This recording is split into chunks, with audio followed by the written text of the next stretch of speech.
نحمده ونصلي على رسوله الكريم أما بعد أعوذ بالله من الشيطان الرجيم بسم الله الرحمن الرحيم قل للمؤمنين يغضوا من أبصارهم صدق الله العظيم قال النبي صلى الله عليه وسلم لكل دين خلقا وخلق الإسلام الحياء أو كما قال عليه الصلاة والسلام۔ عزیز طلبہ، جیسا کہ ہم جانتے ہیں کہ ہماری چھٹیاں قریب آ رہی ہیں، اور وہ چیز جس سے ہم یہاں پر بچتے ہیں اور بچائے جا رہے ہیں، جس سے ہمارے ہاتھ محفوظ ہیں، ہماری آنکھیں محفوظ ہیں، ہمارے کان محفوظ ہیں اور ہمارے جیب بھی محفوظ ہے، وہ چیز اب تم کو آسانی سے ملنے والی ہے، اور وہ کیا ہے؟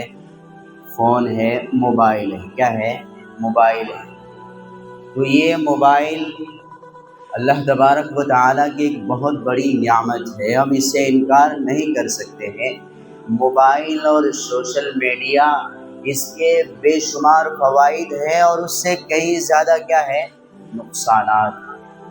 تو فوائد بھی ہے اور نقصانات بھی ہے، تو ہم کس طرح اس کو استعمال کریں تو جو ہماری ذات کے لیے، ہماری دنیا اور ہماری آخرت کے لیے بہتر بن سکے۔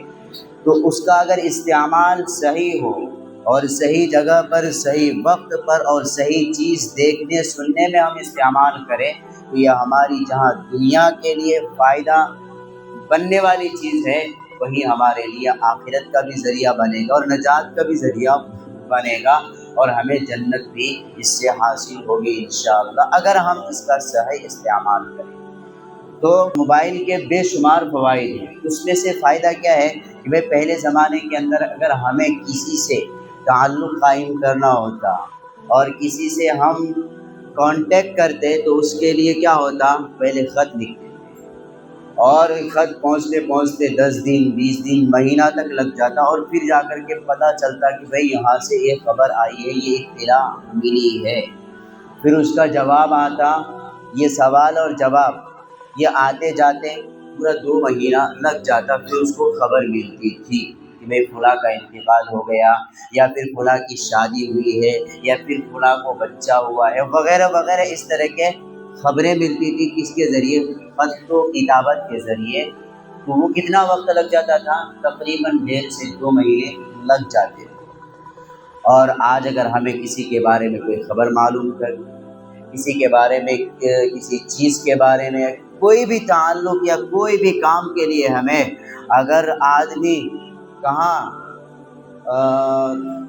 باہر دیش ہے، دبئی ہے، US میں ہے، کہیں پر بھی ہے، اس سے اگر ہم تعلق قائم کرنا چاہیں تو 1 منٹ میں ہمارا تعلق قائم ہو جاتا ہے، اور 1 منٹ کے اندر ہم ساری چیزوں سے باخبر ہو جاتے ہیں، سارے احوال ہمیں معلوم ہو جاتا ہے۔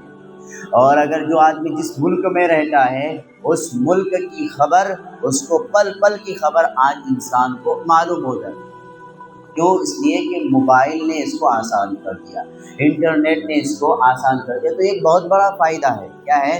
بہت بڑا فائدہ ہے کہ آج دنیا کے اندر چھوٹا سا واقعہ ہوتا ہے، فوراً وہ سب کو معلوم ہو جاتا ہے۔ ایک فائدہ۔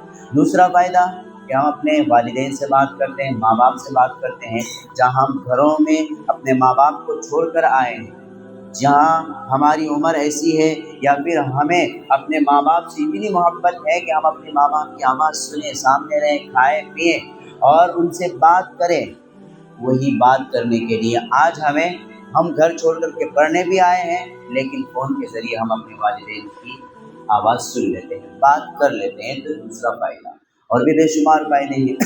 تجارت کرنے والے اور اسی طریقے سے دوسرے معاملات کرنے والے، خرید و فروخت کرنے والے، ہر چیز کے اندر آدمی کو کیا ہے؟ سہولت ملتی ہے۔ تو موبائل اور سوشل میڈیا اس کا بے شمار فائدہ ہے، بے شمار فوائد ہیں اس کے، لیکن وہیں پر اس کے کیا ہے؟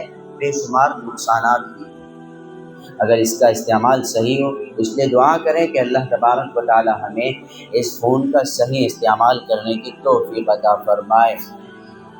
یہ موبائل انسان کے لیے ایک جزو لا ينفك بن چکا ہے، یعنی ایک ایسا حصہ کہ جس کو ہم جسم سے الگ نہیں کر سکتے۔